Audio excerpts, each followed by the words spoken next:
self-serving, persuasive talkers of everything and nothing. We are Conversation Con Artists.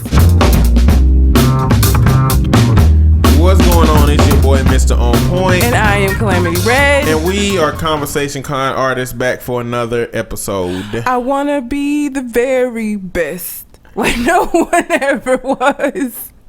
To catch them all is my real test. To train them is my cause. Pokemon, gotta catch them all.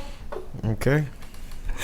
I'm not. I haven't downloaded the app because I'm not a fan. But you should download the app. I don't, because all I see people about to be ran over in traffic, crossing the streets and shit, trying to catch motherfucking Pokemon. That does not seem like something I want to do, to be honest. But you can do it on your normal day-to-day travels without having to go all out like they going out. It doesn't appeal to me. And I like stuff, like I played The Sims. The Sims is my shit. Like I played the original one, I played the second one, I played the third one. I wasn't a fan. I stopped at the third one, but Sims is my shit. Pokemon, not so much. And like I love the memes and shit though. Like, have you seen the video where they have somebody, instead of throwing the shoes at Bush, they're throwing Pokeballs? I saw that, yes. The memes, I'm enjoying the memes. I'm just enjoying the memes. Like somebody, like one of them said, my girl asked me to come over and I was like, nah, I'm playing Pokemon Go. And she was like, there's one of the characters, Charmander in my bedroom. I'll be right over. Just the memes are enough for me. I don't actually need to play the game. But my younger brother is loving it. And you should try it out. Nah, you ended up in a fucking cemetery like doing this shit. Nah, listen, that was my choice. None of this I chose to go to that cemetery, to the Pokestop, to restock on my Pokeballs because I ran out because I let a kid try to catch Pokemon and he actually was horrible at it. I probably would too. Like, that's not my thing. Botanical Gardens over here got a ton of Pokestops. Like the Botanical or the Aldridge Garden? The whatever one that's is on Lorna Road. Oh, Aldridge. That's Aldridge. Yeah. Gardens. If you go in there, it's tons of them in there, like 20. Don't you have to have the balls to capture them? So you start off with a bunch of balls, and then how many balls? I have to say at least 20 or 30 because I was just throwing them away. I didn't know that they were running down. I was just throwing them like, oh yeah. And then I ran out. And then I realized, how do I get more balls? Then I went to online and read, I got to go to Pokestops. I went to Pokestops. I didn't know what to do at them. You got to spin. It's a little thing you got to spin. I didn't know how to do that. So I went to like 3 of them. And I'm like, well, I'm not getting any Pokeballs. But then I started spinning. So you just go in and they give you like 3 or 4 Pokeballs per. And then you level up every time you catch. Every time you level up, you get about 15 or 20 of them. I'm just gonna let y'all enjoy that. That don't seem like it's my speed. It's fun. It must be because like old people, young people, black, white, Puerto, everybody is playing this fucking game, and like Nintendo stock, I know has gone through the roof here. I just want to know why they decided to make it a actually active game to like get that. Kids out of the fucking house so that because it would have just been another thing that parents would have been complaining about. He just sits in the house collecting Pokemon. You know what they didn't take into account? That people was gonna be driving and they were gonna see a Squirtle while they was on the interstate and almost die trying to get it, or that they were gonna have a Pokestop with a lure on it, where a lure is where if you go to a Pokestop, somebody put a lure on it where Pokemon just keep coming to it. And people are going to go rob a bunch of people, which has happened. Like, they didn't take into account all the other nuances that would come along with that kind of system. I saw something about pedophiles and, like, robberies that are, like, they're using it some kind of way to, like, lure people into... No child should be walking around playing Pokemon of a certain age. Like... Yeah. I don't know. Or maybe a 13 or 14-year-old. If you got teen behind your name, maybe you can have a little bit more freedom of walking around. But they definitely shouldn't be you shouldn't drop them off as a parent somewhere just so they can go around to Pokestops. Probably. Yeah. And not because it's got nothing to do with the game, but I mean, you never know what's gonna happen. I don't know. I know you should download it. Nah. And then it like kills your phone battery and shit. I'm not gonna be like, I'm sorry, Ma, I can't talk to you. I got like 5% because Pokemon Go like stole all my battery. It hadn't really done my phone too bad. It hadn't done my phone that bad. The problem is it do have to be active to make things count. You know, just so if you're trying to hatch an egg, you got to actually walk. You can't use your what car. Do you mean hatch an egg? When you go to some Pokestops, they'll give you eggs, right? How do you hatch an egg? You got to put it in an incubator. This game is this is a deep game, but It's you got to put it in lot. an incubator, and you got to walk a certain amount of distance in order to incubate it. Like, will it count if I'm on the treadmill? I'm sure it will. No, it won't. Because it's your location. Your location. You have to go somewhere, See. and it won't register if you're going too fast. So you can't can't drive. be in the car. Yeah. That's what the fuck I would do. Be like, let me go around a complex a couple of times. I did that, and it was just too slow that I had to go to make sense. Might as well just walk. Yeah. Or be on a bike. A bike will do it. I don't have a bicycle. It's just I'm gonna leave that to y'all. That's not my thing. But I know that it's huge right now. So I dedicated my intro song to Pokemon, which I had to look the lyrics up because I didn't watch Pokemon. My brother did. So I knew that Pokemon Gotta Catch 'Em All part. That was it though. I ain't know none of the rest of the song because I just would hear the theme song playing when he was getting ready to watch it because I watched Digimon. I know it's the same thing, but somehow it just felt different. I watched Digimon. I didn't watch Pokemon though. Yeah. Digimon, digital monsters, Digimon are the champions. Yeah. Mm-hmm. But yeah, so there's that. Anyway, go to the website conversationconartist.com to check out the stories related to everything we're talking about today, as well as our current and past episodes. And you can go to the left of the screen, hover over the letter, and it will allow you to subscribe or leave us feedback. You can find me at Twitter at Mr. MISTER_on_point. And I can be found at red_calamity. And we are still doing the listener letter portion of the show. If you have a question that you would like for us to answer on the show, you can send it in to the website or you can send it to our Gmail account, which is conversationconartist@gmail.com. And the two things that we have this week are actually kind of nerdy kind of things.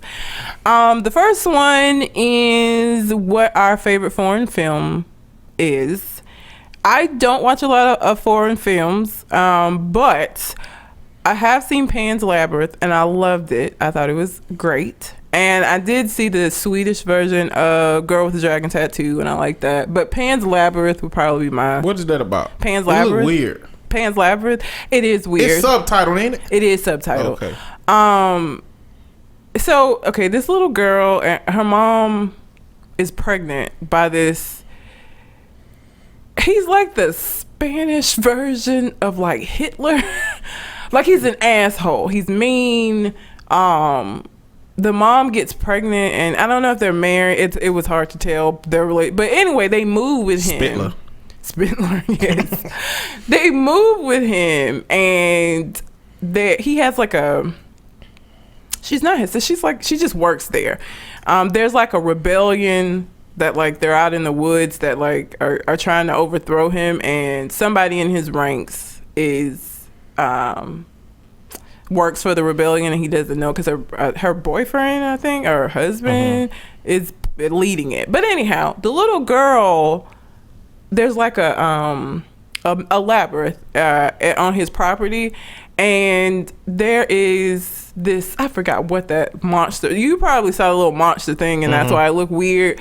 She had to like she was like a princess who was sent down.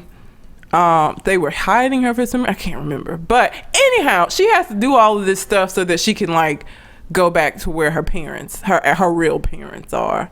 I won't ruin the ending. You should watch it. It's not weird, I promise you. I think you would like it. Stuff. It's no, I mean, it's like it's too much stuff you can't tell me right now, it seems.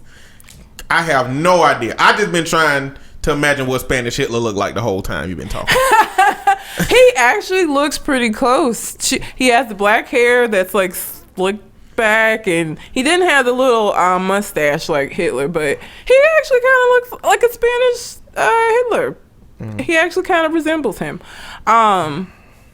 I mean, he was like killing. He was just not a nice person at all. Is it? Because I've been like picturing him in a sombrero. He no. I know that's the racism coming out. Absolutely I'm not. just saying. That's what comes out. I'm sorry. It's what it is. It's not. He doesn't wear a sombrero. They're in the militia attire the whole time. Military. So they're wearing that like the whole time. Okay, so Pan's Labyrinth and what the other one you said? The Swedish version of the girl with the dragon tattoo. Did you see the girl with the dragon tattoo? She's Jesus. Watch it because it's so long, and there's like 3 movies. Okay. So mine would be The Raid. I'm not gonna have heard any of yours. And Chocolate. So the raid is just about the military trying to raid this apartment complex that has all of the, mob bosses in it. It's like a mob boss and took over it, and they do a police raid, but it turns out that they get stuck in there. Where is it set? 'Cause it's foreign. Japan, I guess. Okay. Is it Asia somewhere. Let me not say that because a lot of those films, some of them can be Thailand, some of them. Yeah, it's hard to tell. This is an Asian film. Is it subtitled? Yes. Okay. Yes. And they get stuck in there, and it's basically one badass police officer who his skills transcend regular police, and he just whooping everybody's ass. Pretty much. And the next one would be Chocolate. It's another film placed in Asia. It's about this autistic girl, and that's a part of why I like it the most. Just working in mental health, It's about this autistic girl whose family lived outside of a dojo, and she would look out of the window and she would emulate all of their moves. She'd like kick a little wooden post outside of their house to the point that all her skin will be gone. So her mama had to wrap like a towel on her. So she just practiced they moves her whole life, and so. It was pretty much the story of a girl that has no affect who was just whooping folks' ass the whole movie. You know what I'm saying? Like, she'll be reading a book and just whooping somebody and not showing no emotion, not being scared. It was just, I don't know, the level of composure that she had was what impressed me about her fighting, because even as an actress playing that role and being expected to do all of these moves and have no affect is not impressive having an affect is difficult. Like, yeah. I don't think people realize how hard it is to not have an affect. Like, because it's it comes so naturally to you unless you have something that like deters it. So that is a very difficult thing to just have to be flat. That's hard. Yeah. So affect, people, is let's say you get super mad. Let's say you get super mad and you're super mad and you're super mad. Try to keep a straight face. There are some disorders that keep people from being able to emote like that. They don't really relay their anger. Autism is one of those things where I guess the emotional reaction is compromised, in which they can experience the world and not really show on their face that schizoaffective. Yeah, that's another one that like the main one. Yeah, schizoaffective. I work with somebody that shit. Listen, like, it's scary, ain't it? It's weird. It's just very weird to be in a room with somebody that is completely flat, where you don't know what they're feeling because they may not be feeling anything. Like, she could talk about anything. And keep the same, she could be talking about murder. Yeah, blank as fuck. It was weird. Like, it was really creepy. It's very different to be around people that don't have affects. You take for granted that you can read people's faces and you can kind of get a gauge for what kind of a mood they're in. People without an affect, you have no clue. So they can literally be getting ready to fuck you up and you would have no idea because they look flat, like empty. It's creepy. But yeah, so okay, Girl with the Dragon Tattoo is a murder mystery. I can say that. And there were it was the Girl with the Dragon Tattoo, the girl who kicked the hornet's nest, and that was another one.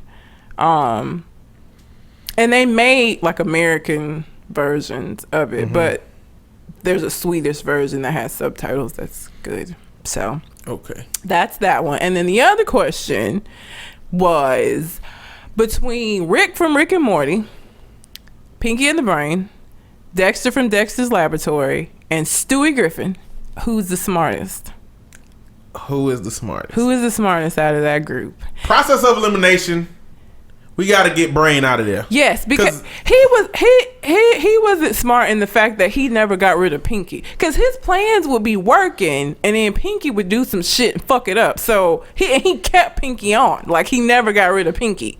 So all his shit never worked. He was never successful in his things. I also think we have to limit his achievements to how smart he is as a mouse versus as a human. Well, I mean, he made like mind control devices. Like, I remember the one where he became like a country star, Baba Blue Bland Brain or something, and he had this song, and his whole thing was he was gonna like play it on the airwaves, and he was gonna like take over the world that way because everybody was gonna think he was their leader, and then Pinky did something and fucked it up. I can't even remember what, but he made some pretty for like just in general, not even for him being a mouse. Like, mind control shit that's pretty impressive. Well, I guess it is, considering that he did it from a cage or a laboratory mostly. Exactly.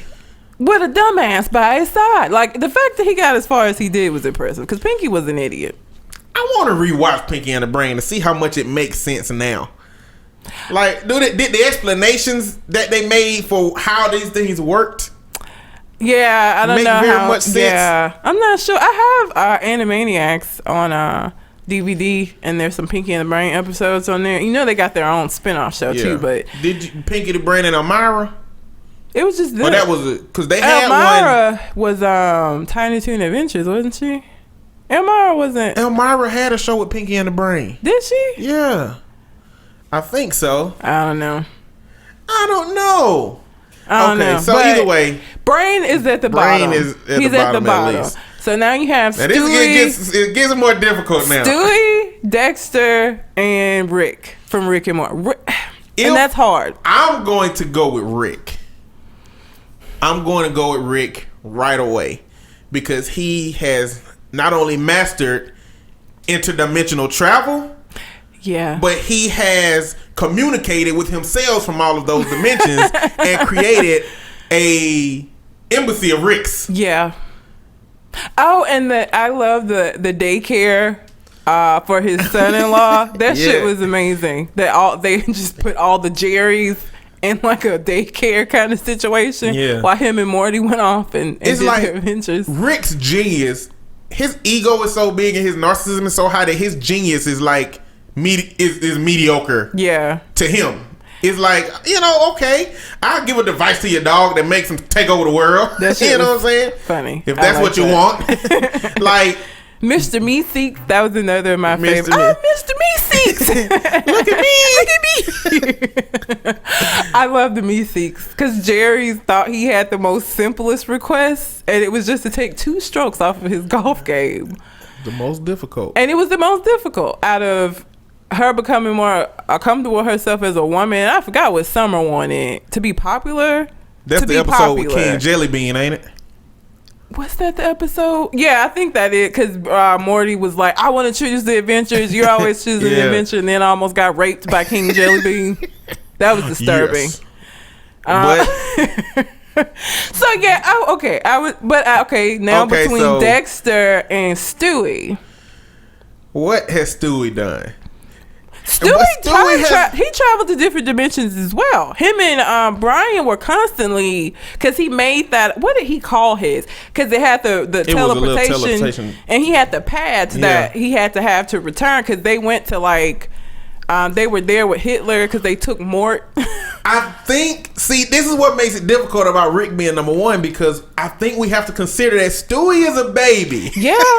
Stewie is a baby, and he's already done that. Yeah, he's done this stuff. Who's to say that when Stewie grow up, there won't be, there's been episodes with Stewie growing up, but if we're talking about Stewie growing up, for real, and having, what if we know he's not gonna have an embassy of Stewies? Yeah, because he's already done the other dimension as a baby. So, but Family Guy played on a different version of universes, because in the world of Rick and Morty, they play on the infinite parallel universes versus the multiverse. That's what it's called, the multiverse. Yeah. Those are 2 different theories. The infinite parallel universes mean that it's a version of me and you doing everything. Yeah, it's a white version of me and you. Yeah. It's a version of you with short hair.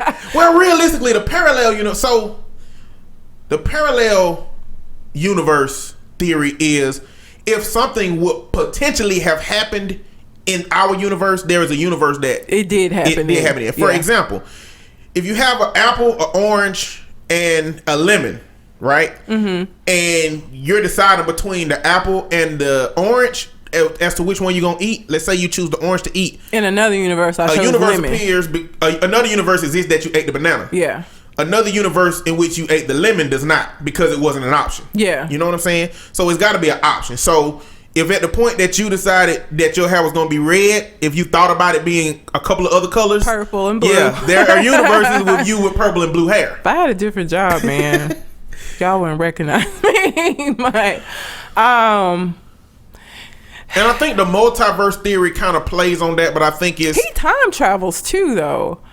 Like, because they went back, they've gone back where, what was the Da Vinci? Wasn't he like the descendant of Da Vinci's or something? Yeah. And he went back. Like, they've gone back in time too. Or like when the way that they brought Brian back after he died, didn't he go back and get it? Or I don't remember. I can't remember. I think he time traveled to like save Brian, because you know there was those few episodes where Brian was dead, and then they brought him back. And they had a weird other dog in there. Yeah, like I can't remember. The weird dog was like a murderer, wasn't he?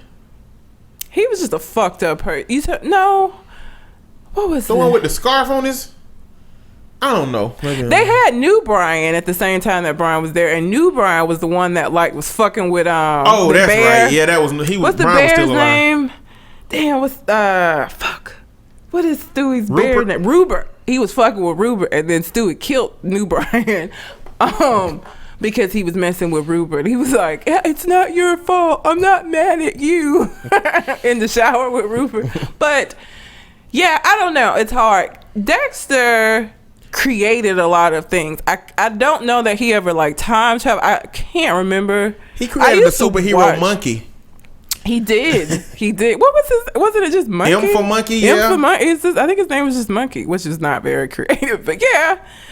And but see, just like Brain has Pinky fucking his shit up, Dexter had Dee Dee fucking with him all the time. Stewie don't really have that. Like, his siblings are idiots, but they don't really factor in. It's usually him and Brian.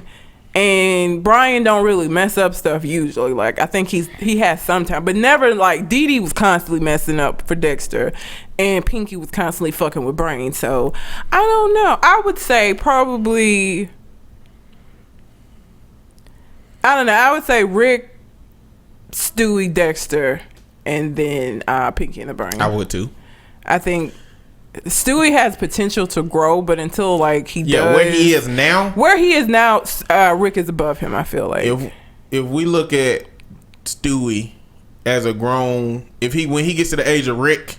I mean, who knows? His achievements should far have surpassed it, because Rick will be dead. Yeah. And the advancements in technology would have propelled Stewie into a higher technological. Well, unless his family, you know how things have cycles have a tendency of repeating. So unless he becomes like an alcoholic like Peter, or starts to take on some of those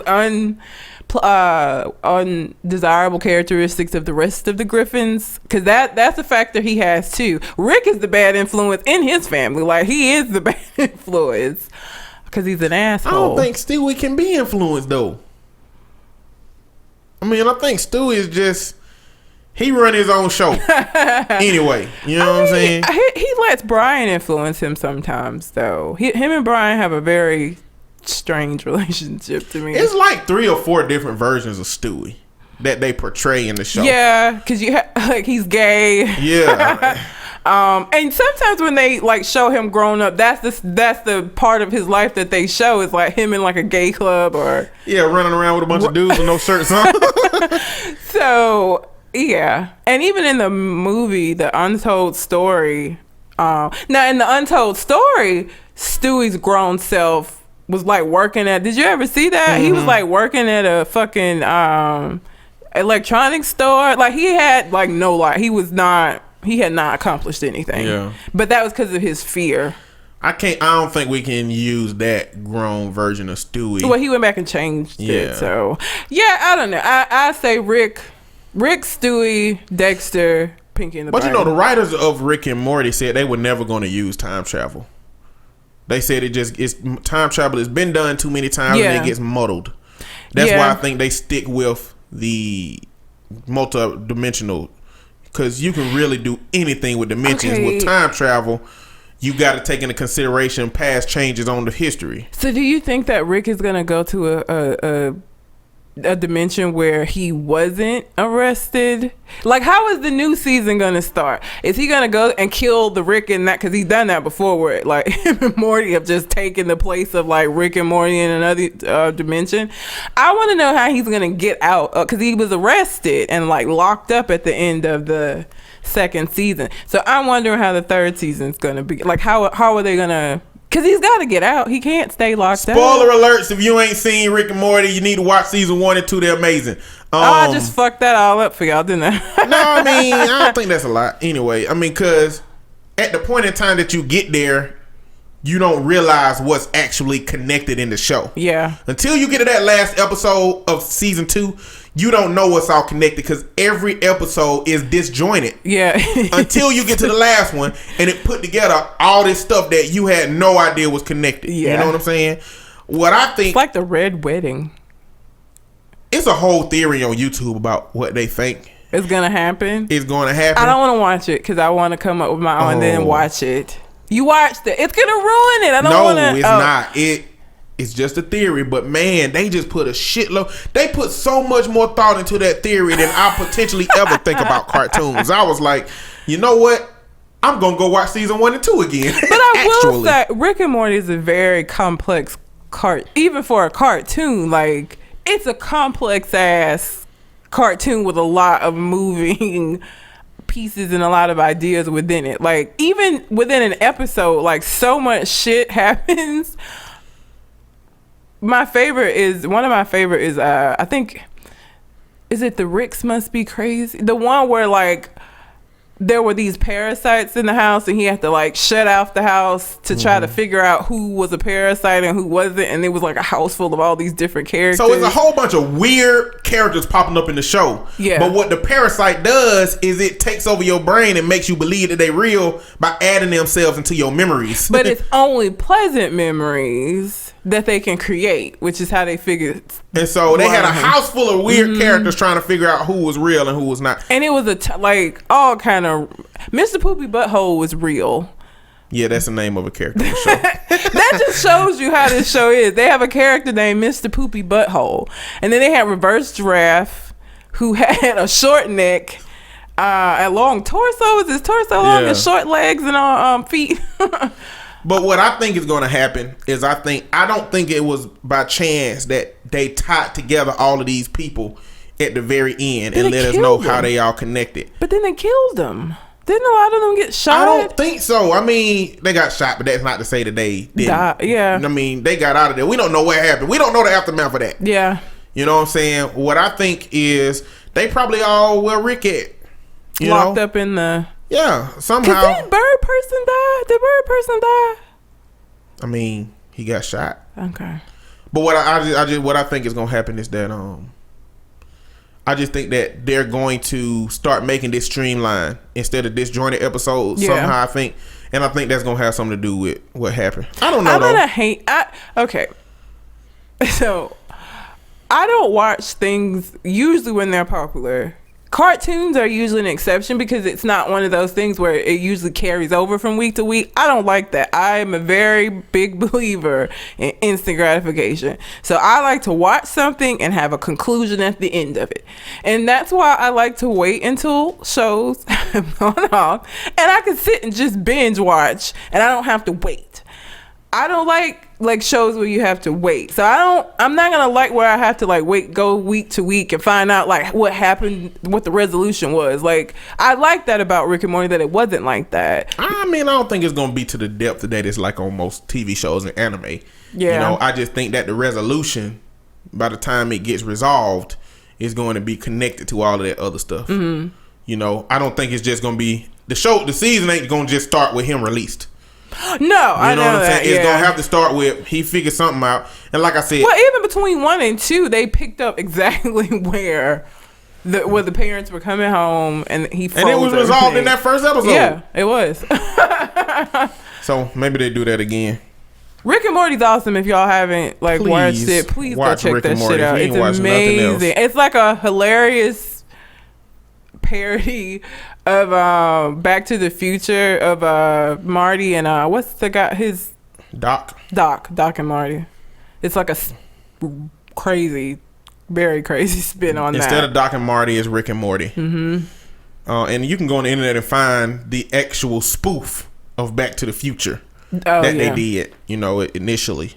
But it's a cool show. Y'all need to check that out. But Rick is the smartest on the list. Stewie has the most potential to be where Rick is, and or he's just done surpass him. amazing. And he's younger even than Dexter, because Dexter is in Dexter school age. I couldn't remember. I'm just not sure, because you remember the episode where they had Evil Rick? Mm-hmm. That would probably be Stewie. Like, Stewie probably wouldn't even be able to be functional with his genius. He'd probably be caught up so deep in some kind of domination that he wouldn't be able to make little simple everyday things like evil. Rick made. He's gonna be an evil genius. I feel like if he would be like the villain in a suit, he would never be the superhero. He would be the villain, like an evil genius. But that means he would never do those little simple things that Rick has done, like create the little robot that buttered toast, and told him his whole existence was to butter the dog machine, the Meeseeks box. Like, he wouldn't be making these little everyday average devices that help people, because clearly Evil Rick was just out there collecting Mortys. But Rick does some fucked up shit. Like, he had that whole universe to power his car. He does some evil things too, because that's really fucked up. Like, I don't think that's evil. You don't think it's evil to create people just to power your car, and then you tell the guy, like, your whole purpose is to power my car, because he knows it's fucked up. What did Morty say? It's like slavery with more steps. I don't know. I think Rick does some evil things. He does some stuff that's helpful, but it's not because I don't even know that he does it because he wants to be helpful. He does these things for very selfish reasons. The Mr. Meeseeks box was given to them to keep them busy while him and Morty went off somewhere. Like, it's not because he actually gave a fuck about them, like, having better lives. It's like, here, play with this so we could go off and do this. Like, most of the stuff that he does that could be considered good is for selfish reasons for himself. But we don't know why he created them. Like, at the beginning of his genius, he might have created 100 different devices just because he could. And now that he's more selfish than he's ever been, he's just like, here, take this. Here you go. You know, it might not even be that he... The same way with the dog. He made the dog so that they would get off his ass so that they could go do what they wanted to do. And then, of course, Jerry... He gave Jerry what he asked for. He told him, he was like, be careful what you ask for. Then the dogs overthrew through the world. Yeah, they took over the world. They took over the world. That's one of my favorite episodes. But if it was cats, I wouldn't have been here for it. Speaking of cats, we saw a cat just chilling on somebody's fucking car the other night. Just chilling. That might have been his car. He ain't got no car. He ain't got no car, but if his owner got a car, he got a car. He ain't got no owner, because this is an apartment complex and people don't just leave their pets roaming outside. He's a stray who just hopped up on a car. And I'm telling, when I say laid out, I mean he was laid out and he was looking at us like, problem? Is there a problem? The cats we had growing up were outside cats. They could stay outside as long as they want to. They could stay inside as long as they want to. Because they weren't as demanding as dogs. They didn't need all the damn attention that dogs need. I mean, of course you're going to take up for the cat, but I feel like... Don't act like dogs ain't dependent as hell and cats ain't independent. Hey, listen, it storms and my power went out. When I tell you Kingston got on my last fucking nerves, first of all, when it was storming, he went and got underneath my bed, where I got my bed is like my storage area. Okay, so there's a lot of shit under there, which he does not fit under there comfortably. I don't even know how he got under there. A particularly loud burst of thunder came through, scared him, and he wiggled his way under there. Then he couldn't get out. So I'm in the dark in this hot apartment because the air's off, because the power's off, pulling things from under this bed to get this little motherfucker from under the bed. So yes, they're very dependent. That is true. But cats are creepy and they're evil. If you look up, like, you hardly ever see videos of dogs doing fucked up shit to people. You can find a million videos of cats doing fucked up shit because cats are evil. No, because cats are curious. Cats are curious. See, dogs are like newborn babies. They whole life. Cats are like 3 to 4 year olds. they can maneuver the world on their own for the most part, but they into shit all day every day. That's cats. And dogs are like newborn babies. They can't even hold their necks up. They're not that dependent. You can teach dogs. You gotta pick up that shit with a bag. But you can train dogs to do things. You can't train cats. You know why? Because they think they're better than us. We can go to YouTube right now and find some cats that can use the toilet like humans do. I'm telling you. And flush it. Cats are evil. I maintain. And that cat was just the way he was looking too. Like, he wasn't looking like he was gonna jump off or like, oh shit, they caught me. He was looking like problem. She ain't lying. Is it a fucking problem?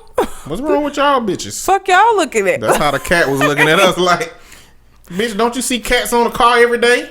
Like, literally, the cat had attitude. Like, his face just had attitude.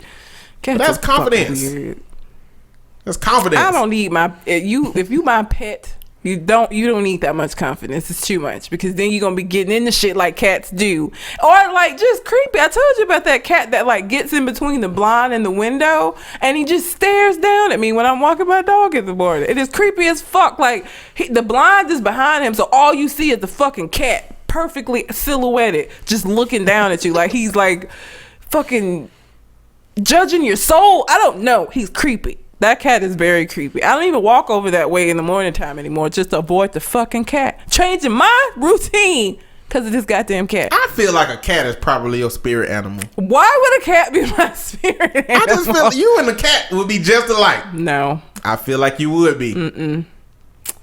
Nah, not a cat. Don't fuck with me. I ain't gonna fuck with you. You know what I'm saying? I don't need you. I don't need your motherfucking ass for nothing. I take care of myself. I come around when I get ready. I don't think. No. I can make it make sense. I can make it make sense. Not a cat, man. But we got so far. You can be a dog person, and a cat be your spirit animal. Because a cat's not my spirit animal. I believe it is. We got way off of that topic. Yeah. We went too far. We answered it, but whatever. So, again, if you have a question, you can send it to the website, or you can send it to our Gmail account, which is conversationcornerartist@gmail.com. So I guess now we need to get into the bullshit, because really everything we have to talk about this week has been bullshit. I'm going to start with Azalea Banks, who is once again making news for things that are not her music. And I still don't know no songs this bitch has ever done, because every time I see her name, it's for some fuck shit. So now she has admitted to bleaching her skin to make herself lighter. Now, this is the same bitch who getting in everybody's mentions talking about they not black or they're assimilating the white culture and all of this bullshit, but you bleach your skin? And there was nothing wrong with her skin. Like, her tone was even. She was a nice brown. Now she's lightening it up. And I hope she doesn't go as far as Lil' Kim did, because that's going to be a problem. Lil' Kim looked like an Asian mermaid. I think I've said that before. Yeah. She tried to justify it by saying that it's like wearing a wig. No. Because you take a wig off. Once you bleach your fucking skin, that's done. You don't go back from that. That's how that works. I mean, I guess you could tan, but no. That it's not like wearing a wig that you can take off. It's not like wearing a weave that you can take out of your hair. Bleaching is a permanent thing. Like, that's different. No, that's not a justification at all. She's stupid. I just don't understand how you go from all of this black power shit to bleaching your skin. Like, you knew people were gonna give you shit about this. She had to have known. I don't think we recognize the depth of colorism in our society. I don't think we recognize it.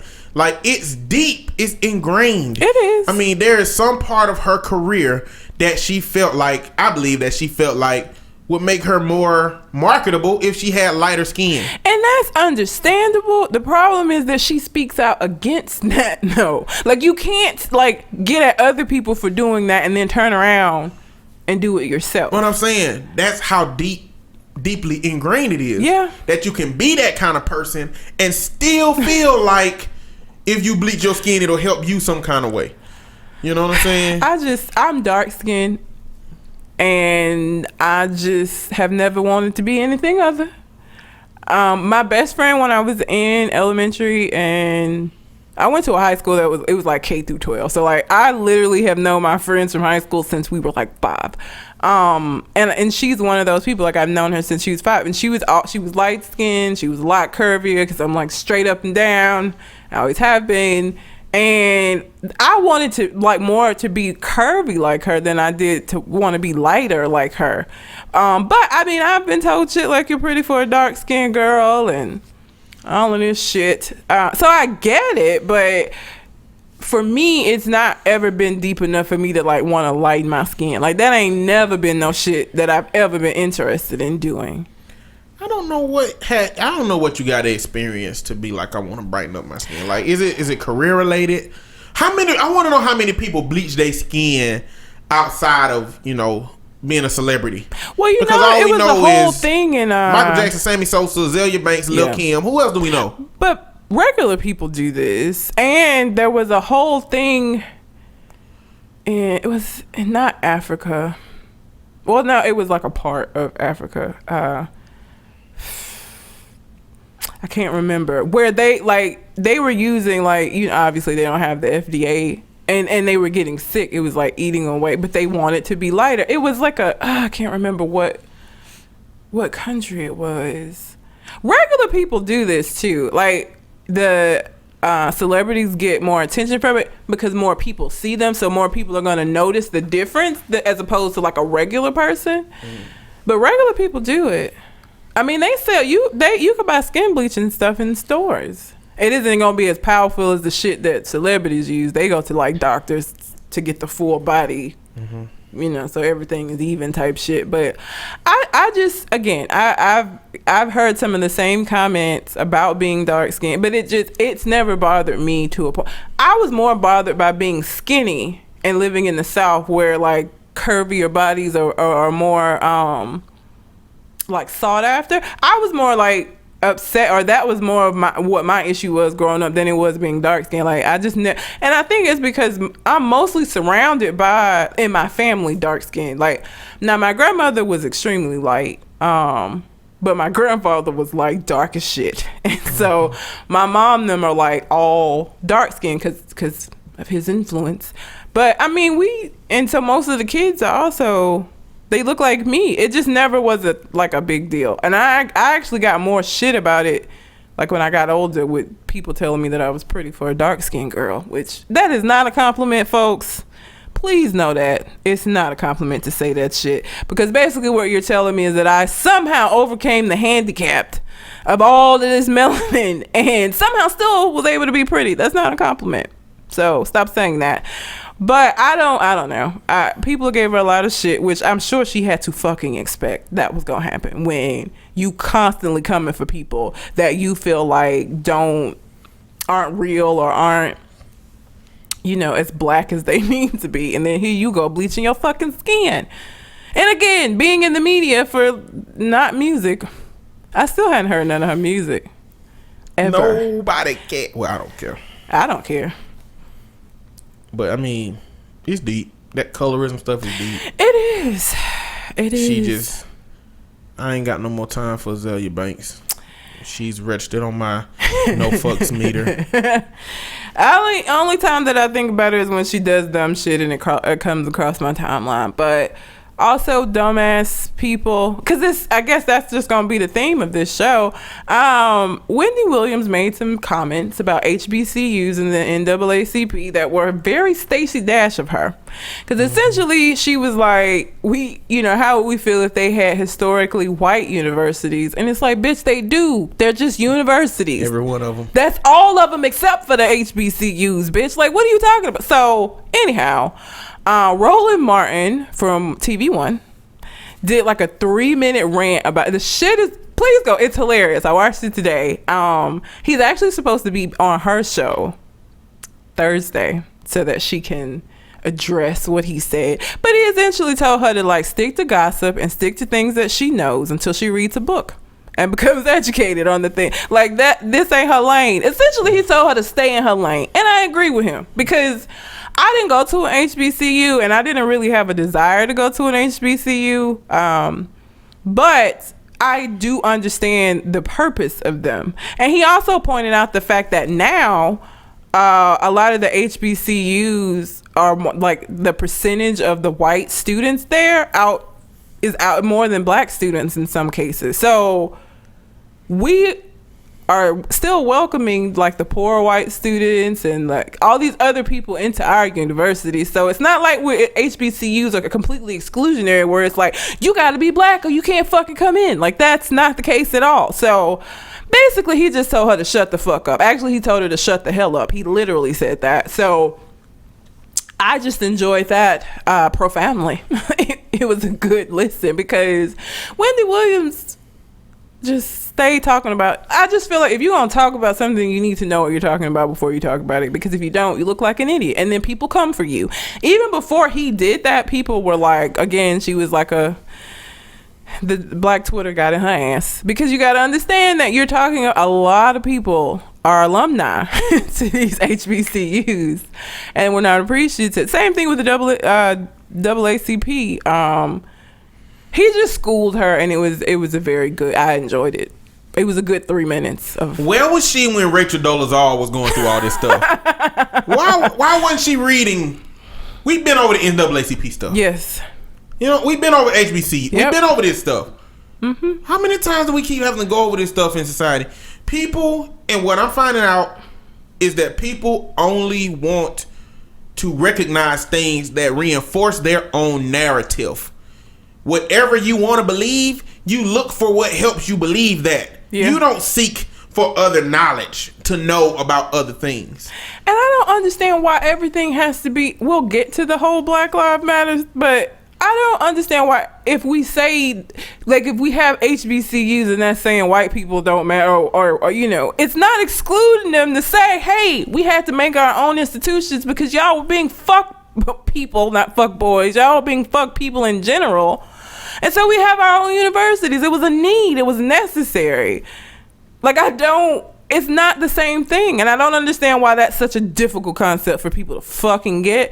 But I was just glad that I love it when people get read intelligently. Like that I love it. It's so wonderful to me. I love to see like somebody get read in a way. I don't know what she's going to be able to say. I think she apologized. And of course she tried to say that that's not what she said was not what she said type thing. Like, bitch, we heard you. That is what you said. But okay, girl. I don't know what she's gonna say when he comes on the show, other than hopefully just to apologize and say I was wrong, because bitch, that's all you can say at this point. She dug herself a hole, because it started off with criticism of Jesse Williams' speech, and she was using HBCU and NAACP in that context. It's like Stacey Dash talking about it's racist for us to have BET. Like I don't, and he likened her to Stacey Dash. Because that was a very Stacey Dash thing to say. It absolutely was. The minorities in any culture, in order to maintain their culture, and they've traditionally, especially in America, had to create their own traditions, their own areas, their own schools, their own everything, in order to get the level of whatever that was that they desired.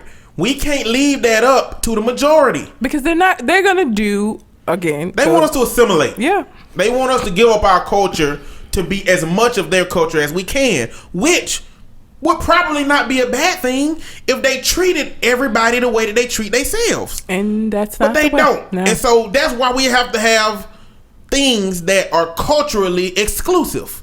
And that's not just us. Jewish people, Chinese people, everybody else, Native American, everybody else got their community stuff. Yeah. But when black people have community stuff, it's a problem because white people ain't got it too. But you know what? White people got everything.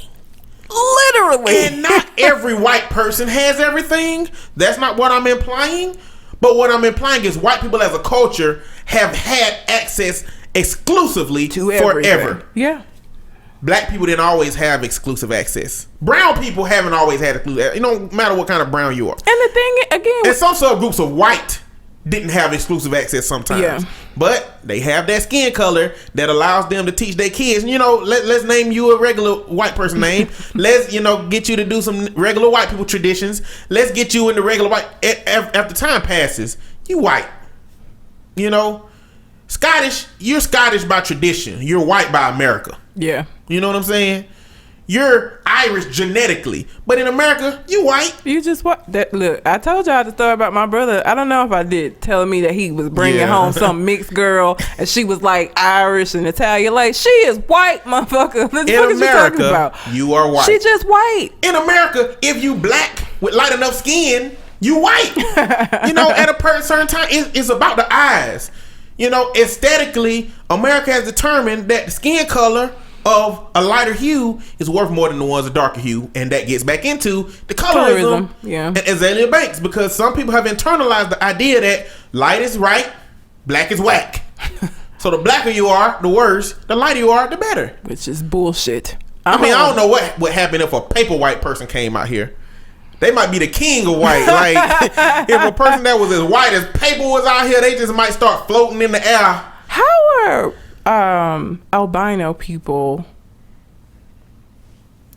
They have like a melanin disorder. Yeah, but like, how are they treated?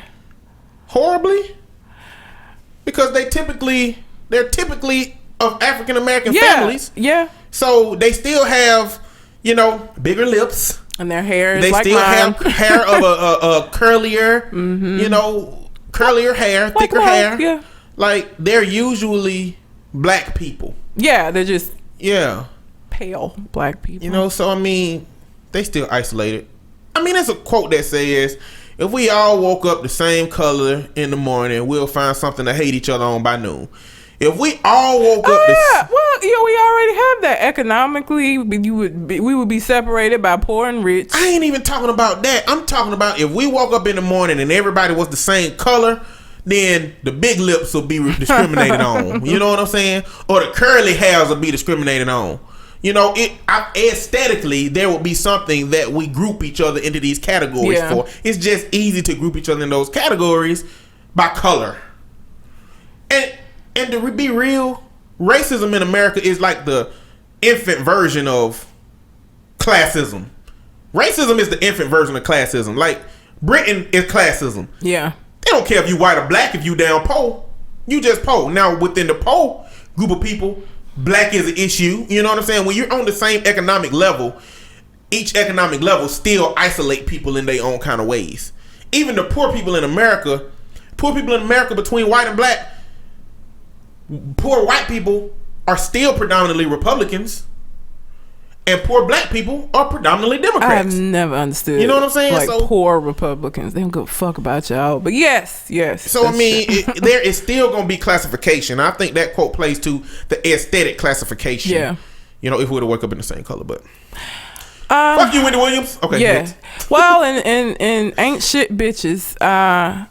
Kim Kardashian, and y'all know I hate fucking talking about her. It makes my teeth hurt. Like, I hate it. Bittersweet. It isn't sweet at all. It's just bitter as fuck. It's bitter. It's just bitter as all shit. It's like biting a lemon. Have you ever not a lemon, a lime? Have you ever bit a lime before? Yeah. It's a whole. It's the worst. Yeah. Lemon is different. A lemon, is sour. A lime is bitter. Your taste buds be like, why the fuck? What are you doing? You know what I'm saying? That's a lime. Like bite a lime and you'll understand what bitter is. And that's Kim Kardashian. Kim Kardashian, people are making memes about her again because she decided to Snapchat. Okay, so she made a meal and invited a bunch of black celebrities. And because they were black celebrities, she felt the need to serve them soul food. She also felt the need to Snapchat them saying that it's some of the best soul food that they ever had. And of course, Black Twitter got a hold of this and the memes were created. My thing is this. Like, this is what makes my ass itch. So you decide you're going to invite all of these black people over to your house and say, you know what? I know what'll make y'all feel at home and comfortable. Let me bust out these greens and cornbread. How do we know that's how it happened? She wants to be accepted. This her way of saying, look, black people, I can cook soul food. You should like me. That's what I think is that she been cooking soul food. And Kanye was like, you got the best soul food on the planet. You should invite people over here to have some soul food. And you know what? They only hang out with black people. So invite any friends, they would be black. And then she just cooked what she normally cooks all the time. That's lovely. That utopian ass little imagery that you just described is beautiful. I highly doubt that is how it happened, just from her history and who the fuck she is and who her husband is. I just don't think that that's what happened. Not to mention the fact that, okay, let's say that was true. Then why snap all of these people exclaiming what wonderful soul food this is? Why bother? I'm going to tell you why. All right. I'm going to tell you why. I can't wait. Because they were at Kanye's house. I guess so, yeah. Because they were in a different universe that Kanye has created, that white people mind. They control everything. Who was the celebrities? Kevin Hart, Terrence J. There was some like black people. It's like it's not exactly this, but going into Kanye's house is like you get a neuralizer from MIB and you flash it and you be like, that food y'all just ate was good as hell. It was soul food. Kim made it. And my family is beautiful and you will always listen to and support my music and you'll kill a bootleg if you have to. And then they walked out like, let's go find some bootleggers. And see if they got Kanye album. We'll have to kill them. I'm so tired of her and him both. And the memes were hilarious. Of course, people was because I'm just getting to the point where I feel like anything connected to Kanye West, it don't have to make sense. It don't have to make sense. You can get the most intelligent, smartest ass scientists. You can get the smartest hood dudes that understand street life. And you can get all the best, most intelligent musicians and put them in a room to try to figure out Kanye. You can't. It's not going to make sense. None of it makes sense. I'm just tired of them. Like I honestly am tired of them. I really am. I just want. So I saw this thing about Black Sick, right? Saying that all the black people are gonna leave and the things that we would take with us, dumb motherfuckers would have to stay. They couldn't come with us. Like they were saying, like Black Sick, like we would take all of the shit that was invented by black people, all of that would come with us. We would take the NFL, the NBA. It was one other thing.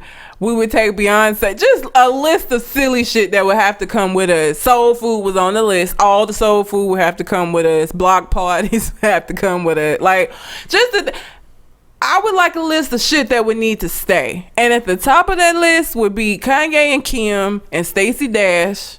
Like, they would need Stephen A. Smith. All of them would stay. Y'all keep them. They don't get to come with us. Stephen A. can come. No, he just need a muzzle.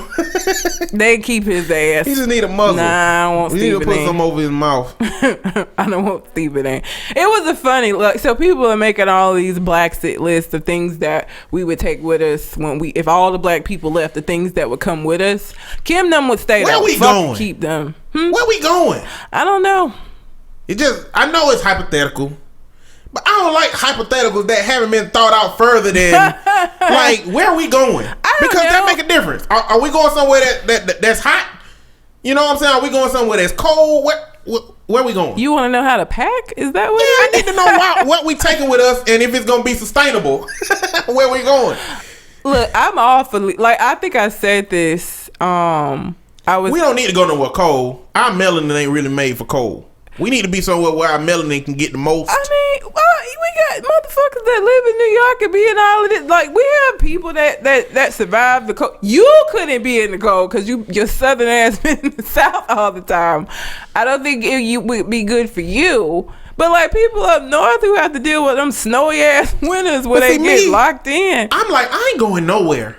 Cause it's like, if I built the house and one of my relatives lived with me and I ain't like them, and I just moved myself out of my shit, that's what I feel like that is. I ain't going nowhere. Me and AC Blow had a whole conversation about this because he was asking me after, and I guess this will roll us into the shootings, but we had a conversation about what the solution was, because obviously what the fuck happened in Dallas is absolutely not the solution. But I said, and I said this before the black sick lists were being made, that I would leave. I would let them have this shit, because my thing is this. I wouldn't want to stay here and fight a battle that I don't even know that it's worth winning. At this point, I would very easily let them have this shit, because I feel like we're the ones that have the capabilities to build things. I would rather go build some other shit myself that's mine, and let's let them have this shit. Like, I just, at this point, with all of this shooting and shit, I'm of the mindset to let them have it, because I would love if tomorrow morning, like the whole, like the underground, not even on social media, we just passed notes around and was like, we fucking leaving tomorrow, and they didn't know shit and just woke up in a world where it was just them, because apparently they think that it would be this utopian ass society where they'd get rid of all the brown people. I would just love to watch this shit crumble, because that's not what the issue is, and they would soon find that out if we were gone. But I would just love to see what would happen if all of us left, if all the problems left with us, because we're obviously what's wrong. I would just like to see how long it would take for all of this shit to crumble. I would gladly give them this shit and leave. Hey, keep it.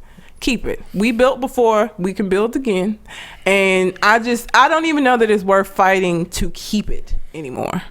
For me, that's my personal opinion. And I told AC that, like, because he said the same thing, like, we built this shit, why would we leave it? At this point, is it worth keeping? Is that house that your relative has fucked all the shit that you were gonna have to do major overhauls on, would it be worth it to keep that instead of just letting him have that holy ass shit and just moving on to something better? But we're not even talking about me just moving out the house and moving into another one.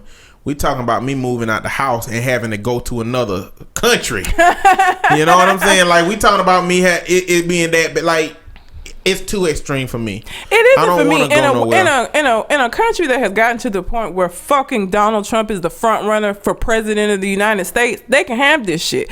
I'm horrified to think about what the next presidential election is going to look like. Who the fuck the candidates are going to be after this election? Like, they can keep this shit. Like, will we get to a point where Donald fucking Trump is a front runner? Like, he's gonna be on the ballot for like the main vote for the president of this shit. Like, at that point, y'all keep this shit. Like, I will gladly pack up Kingston, my little things, and let them go ahead and continue to destroy this shit, because that's where it's heading. I feel like they can keep it. I don't want it. So what we have in recent days are some police shootings. Rest in peace, Alton Sterling. Rest in peace, Philando Castile. And rest in peace to the officers in Dallas that lost their lives. Anybody else during this time that's lost their life that ain't the topic of discussion in the news. That's not a hashtag, because it happens more than, Condolences to all of the families. We're not going to rehash all of that stuff. Because we've all seen it. Yes, we all seen it. There's a lot going on in those situations. What we're going to talk about is what's potential solutions and what's not solutions. Dallas is not a solution, people. Going out murdering police officers is not the solution. And it doesn't pain me to say that, but it pains me that we were able to say, rest in peace, Alton Sterling, rest in peace, Philando Castile, and rest in peace to the police officers, but we don't get that same respect. You know, like there were people who were silent as a motherfucker when them first two shootings happened and the police officers get killed. And it's like, oh my God, the police. And it's not to say that it was absolutely was a tragedy, but I guess my point is just that it hurts me that we are able, the ones of us that have sense and that are not the extremists, we are able to say that's not cool either. Like, what happened to us is not fucking cool. What happened to those police officers also not fucking cool. We don't get that same respect from them, I feel like, where they can't also say it was fucked up what happened to y'all, I'm sorry, also sorry. Like, they can't do that, or they don't do that, because again, people that hadn't said a motherfucking thing about them other shootings was live as fuck when the police got shot. And that's just unfortunate. The passive aggression is strong. You know, the passive aggression is saying something about officers that lost their lives, but not saying something about black people that's lost their lives. And you're a part of the problem if you do shit like that. Like, and all of these people, again, going back to the whole all lives matter versus black lives matter. What's hilarious is that we never said nobody else's lives matter. And I don't know why that you feel excluded because we're saying black lives matter. Because you automatically take that to mean, oh, nobody ever said only black lives matter. Y'all did that. We ain't do that. Never was that said. But that's the way that it was taken. And you feel a need to say all lives matter, or now it's blue lives matter. And it just gives me a fucking headache. It really does. The all lives matter is implied in our existence. Clearly, our legal system, our justice system, our laws, all of those things revolve around keeping people alive that deserve to be alive. In some instances, in some states, you can get the death penalty if your jury deems that you should no longer live. Yeah. All lives matter is implied within our system, within our morals, within our faiths, everything. That's implied. You don't have to say that. You know what I'm saying? I look at all lives matter as the umbrella in which all lives are under. Black lives, white lives, Latino lives. But the lives that are most disproportionately affected right now are black lives. When white people start getting their asses gunned down by police at a highly disproportionate rate than any other culture, I will put white lives matter on my fucking Facebook status. And for all of these people who are saying that more white people are killed by the police than black people, well, again, you have to look at the statistics of where we are culturally as a whole. 13% black people, 77% white people. When we only make up 13% of the population, the deaths are going to count more against that total amount, as opposed to y'all 77 fucking percent. You got to look at it in the whole context of things. Like, people who say that also make my ass itch. Like, shut up. Let me tell you that. So, 2 times as many black people, or 2 times as many white people died than black people. Mm-hmm. Over the last 3 or 4 years, that's kind of been consistent when it comes to police officers. Mm-hmm. The problem is white people outnumber black people 5-1. So that means y'all supposed to be down at a 5 times higher rate than black people. To equal it out. To be proportionate. Yeah. We're not saying that these things don't happen to white people. We're saying that it happens disproportionately in the context of how many people are in America. You know what I'm saying? And again, that goes to people hearing what they want to hear. And not only that, but it goes to the negative attitudes that have been had about black people forever. Negative attitudes you can't legislate hate. You can't change how people feel, even if you sign a Civil Rights Act of 1964. Even if you sign an affirmative action. Even if you can't legislate hate.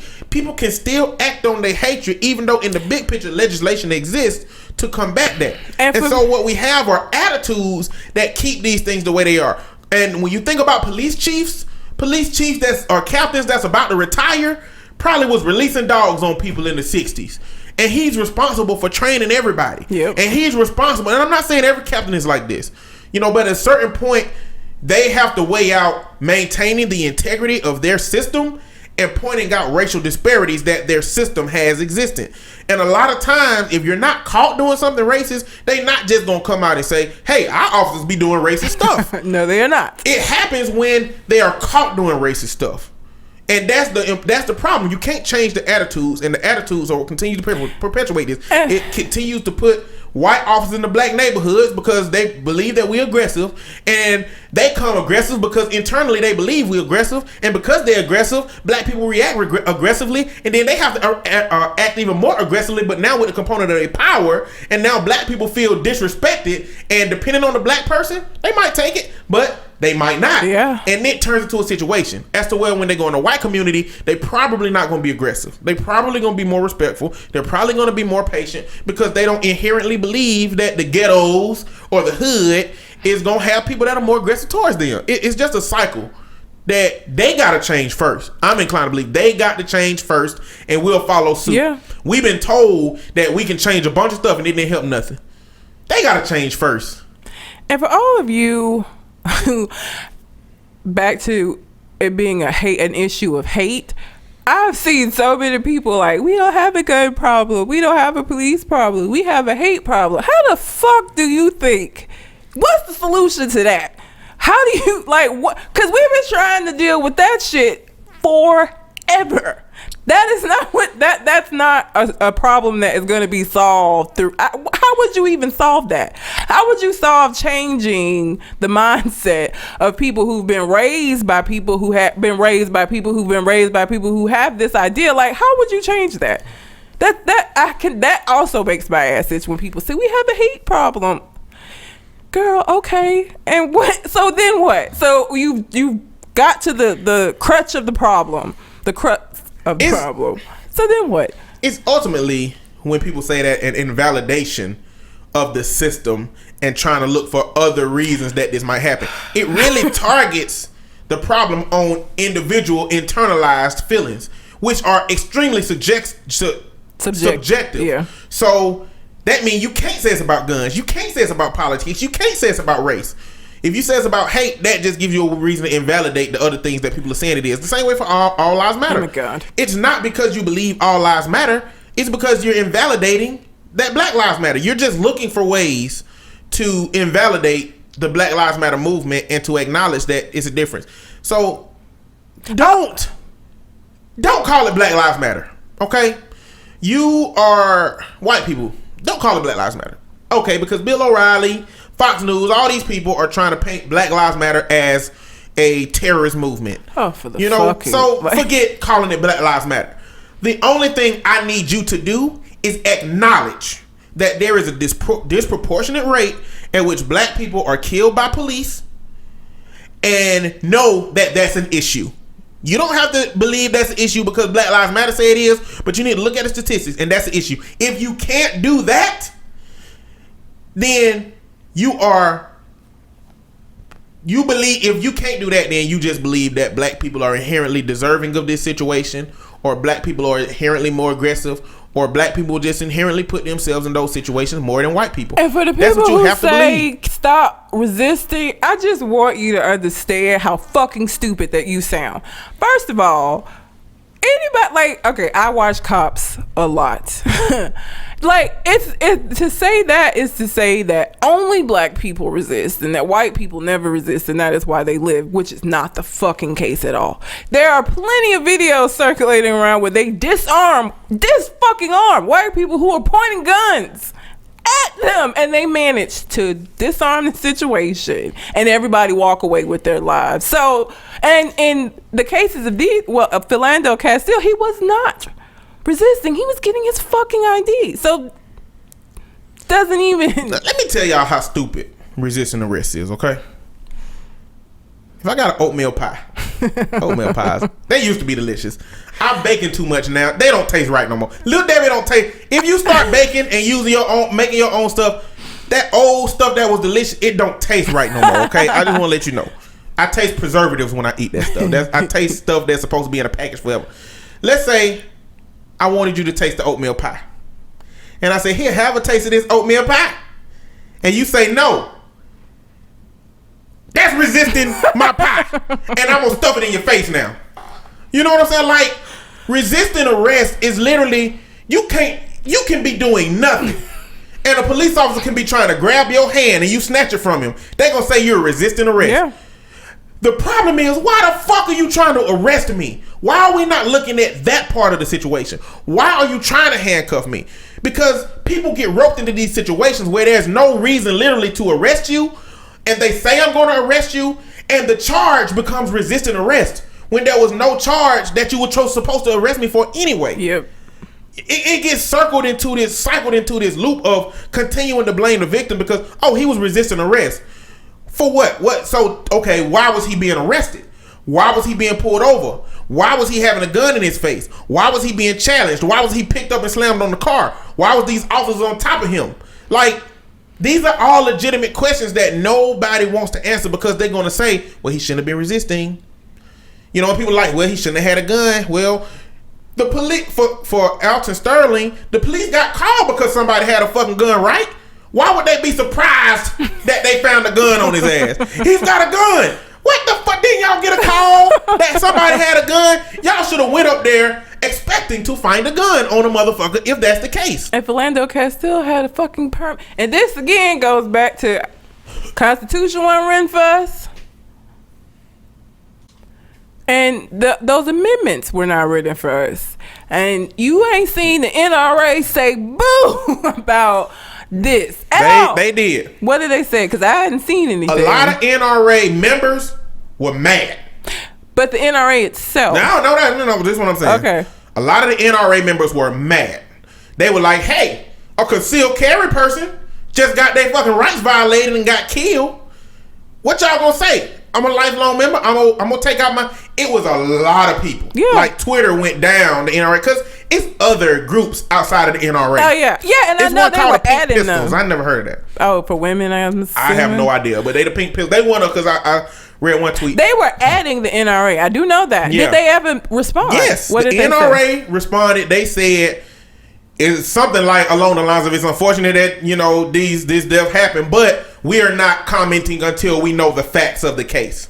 Which I have to say to people who comment, we got to know the facts. There are never going to be enough facts to challenge the dialogue that you want to exist.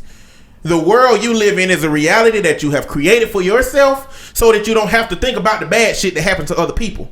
If you would get outside of the dialogue you want to exist, you'll see that there's some fucked up shit going on for people, to people, for various different reasons. Mm-hmm. And race is one of them. So there will never be enough facts to make you say, oh, damn, yeah, that shit was wrong. Oh, yeah, damn, black people are getting killed at a disproportionate rate. Oh, yeah, it's never going to be enough facts for you to say that. Because you're not looking for facts. You're looking for things to reinforce the things that you want to believe about these situations. That's what it is. I mean, let's be real. That's what it is. Yeah. And the thing about it is, let's talk about Second Amendment. How valuable is the Second Amendment to black people now? You know what I'm saying? Yeah. I don't fuck with guns. I don't like guns. Me either. And now, I don't even want to walk down the street with somebody who might have a weapon concealed because of what they might think about me. We all get killed. You know what I'm saying? Like, I don't permit or not. That's the thing. Permit or not. I just don't. Too many attitude. My skin color come attached with a lot of bullshit perceptually to other people. You know what I'm saying? It's the same as a woman locking her door when a black person walk by. What about the white man that put his hand on his pistol instead of locking his door? Yeah. You know what I'm saying? And what about if he got his hand on his pistol and while I'm walking by him, I drop my phone and he feel that's suspicious? You know what I'm saying? I don't trust people. No. Probably the same thing. And just to be fair, just to throw this side of it out there, the same thing for a black man that's walking around in a city that got a lot of Ku Klux Klan members. You know what I'm saying? Like, do you really want somebody who's paranoid about your existence to have the capability of shooting you if they want to? You know what I'm saying? And the statistics will show that a white man that shoot a black man will get off or get less time. Yep. Look, this is not made up. Look at the statistics. Look at the death row rates for interracial murders versus intraracial murders. And look at when the victim is black versus when the victim is white.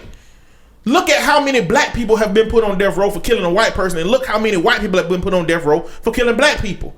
Like, the system is flawed. That's all I'm saying. However you look at it. The system is flawed in a bunch of different ways. And brown people in America get the shaft. Black people get most of the shaft. Yeah. Did they ever? I know that they were trying to say that the hanging in Piedmont Park in Georgia was all signs pointed to a suicide, but people made an upheaval, so they were going to do an autopsy. Did they ever? Because that's a weird ass way for somebody to commit suicide. Not the fact that they hung themselves, the fact that they went to a park and hung themselves in a tree is odd to me. To me it was clearly, I don't know. I know there's ways to find out, man. They can look up under his fingernails. They're supposed to be doing it all the time. At first they were just gonna say it was a suicide till people got pissed, and now they're supposed to be investigating into it. If it wasn't a ladder or something that he can hang up under his legs, one, he couldn't have done it on his own. Now, if those things weren't there, wait a minute, those are the only ways he could have done it on his own. And if they were there, then it wouldn't be a question. Exactly. So the fact that they feel like they need to investigate means that they didn't find that. Now, there. this means that he either had to have help. If it was suicide, he had to have help, or he had to climb up that tree, which you would easily be able to look at this man's clothes and his fingers and everything and see, did he climb up a tree? Yeah. To me, that shit should be easy. To me, you should be able to find out that shit right away. Yeah. You know what I'm saying? But why do people have to just the same way for Sandra Bland? Yeah. Was a suicide, which is now being investigated as a homicide. They did say that Philando Castile, they're going to classify it as a homicide, correct? Okay. Yeah. I saw that. So just for part of the dialogue. That's lovely, but we know what happens when they go to the trial. Like nothing ever happens after that. So, we'll see. I reserve my judgment for after I see what happens, because we've been down this road.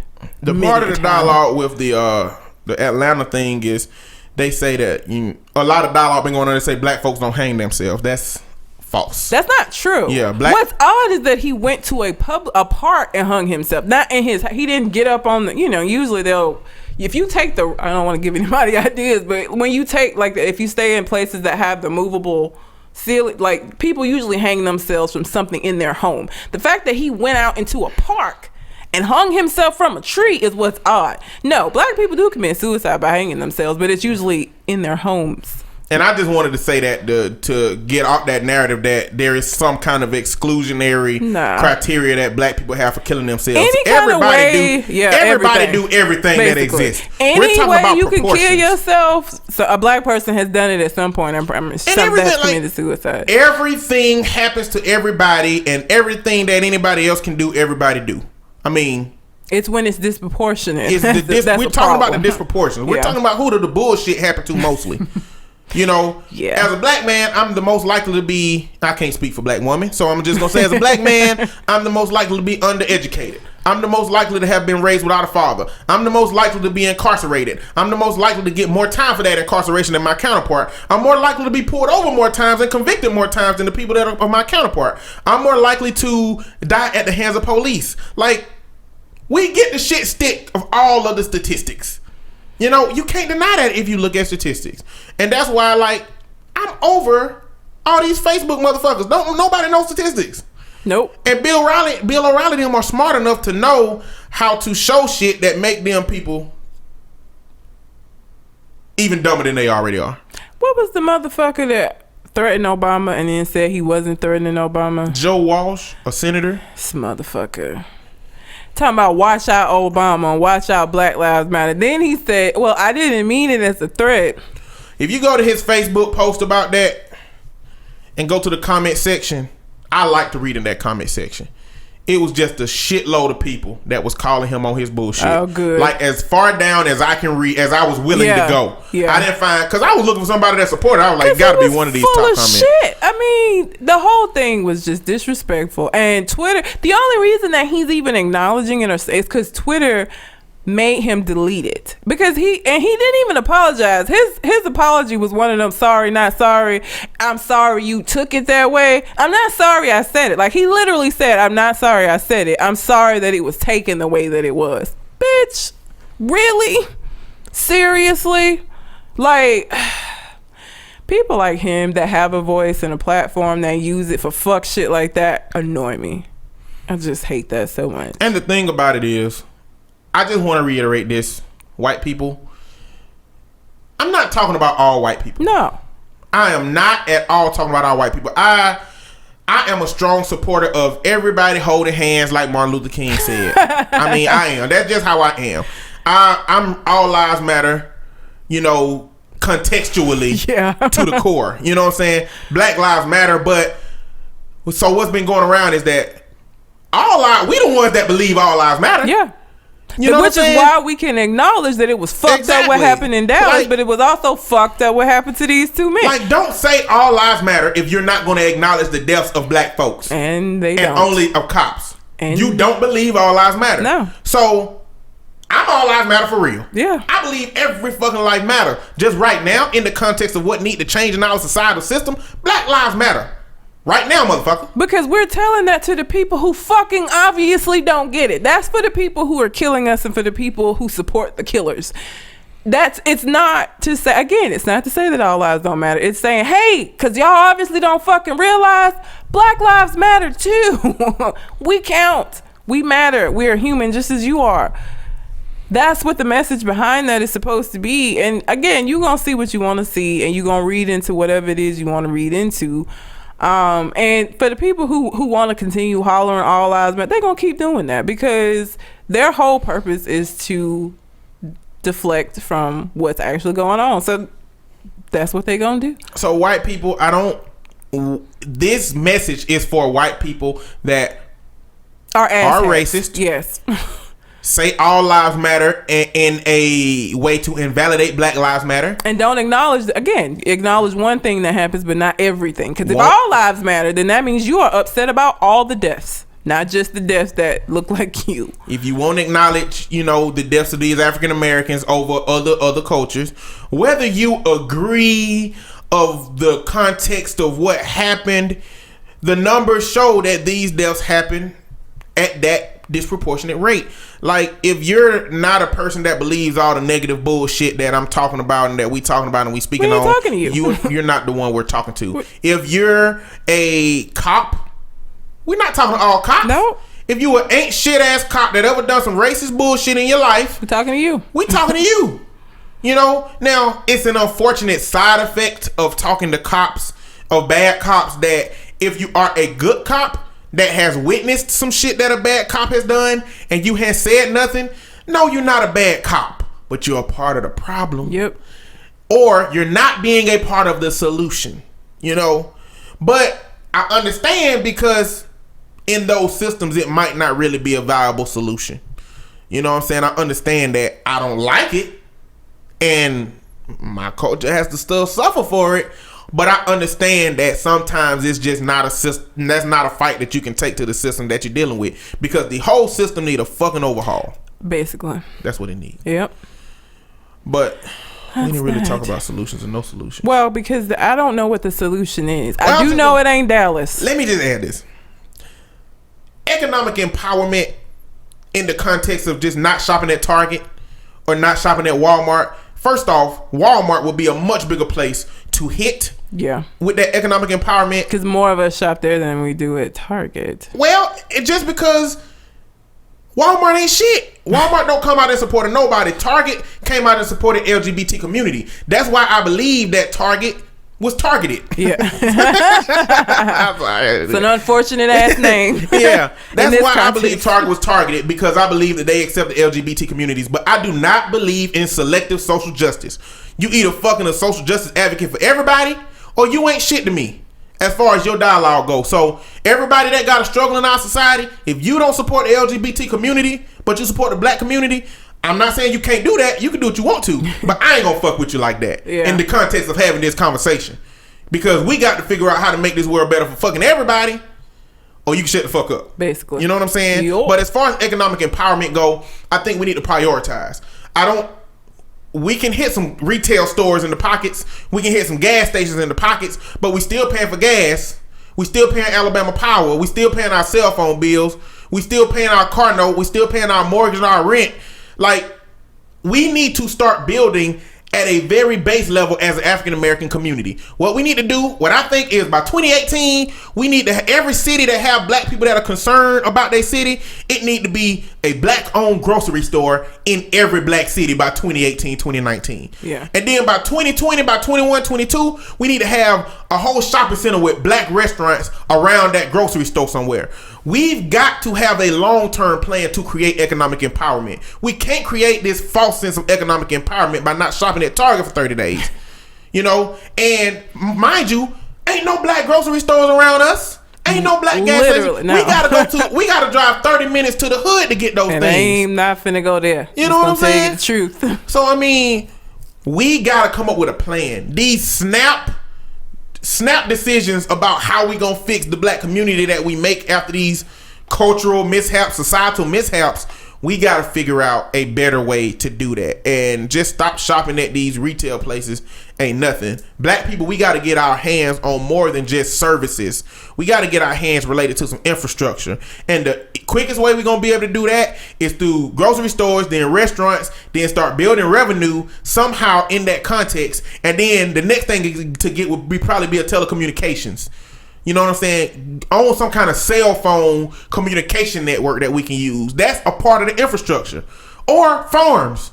Put money in farms. Like, we have to do something. We can't just stop shopping at Target and stop shopping at these places tomorrow. That's just not going to do what we needed to do. But I got a lot more on that, but we just have to talk about it later. I ain't trying to sound like no Debbie Downer on that. We got to get together first. Like, just the small group of people that plan on boycotting ain't gonna do nothing. No. We got to unify in something, or we got to take the small amount of people and put our resources together and start creating things to put more trust in the black community from the black community. Because at this point, black folks don't even want to mess with black folks. Yeah. You know, I can't black tell you folks how many always times. want something free. You know, black folks always want a discount when it comes to black folks, but don't want to do it when the white folks. I don't exclusively believe that, but I understand how business owners can believe that. Yeah. You know what I'm saying? So, but I think a part of it also is that business owners sometimes expect black people to pay more. Yeah. For that stuff. You know what I'm saying? But either way, all of those issues that we need to figure out a way to overcome that shit. But that's all I got for that. Alrighty then. You got anything else on your mind? AC Blow will be here next week. AC Blow! I'm so excited. We're going to have a conversation about some shit. It's gonna be, well, I am excited about him doing his dating stories because they're fucking hilarious, but he's also told me that he feels he's been misquoted again. So now I gotta go through this shit again. And I hope you listening. I sure did say it. If you're listening to this episode and you are a friend of mine that I know listening, I'm coming to your Facebook inbox to get a story from you about your worst dating situation. Yeah. And we gonna read that on the show. We still want people to send them in too, because I don't have a ton. AC has a lot, but he has a lot. I don't know how many of them he's gonna want to share. So it's okay. But his life, he could write a book. He really could. It's ridiculous. Anyway, that's it. Until we come to the next conversation. We out. Holla.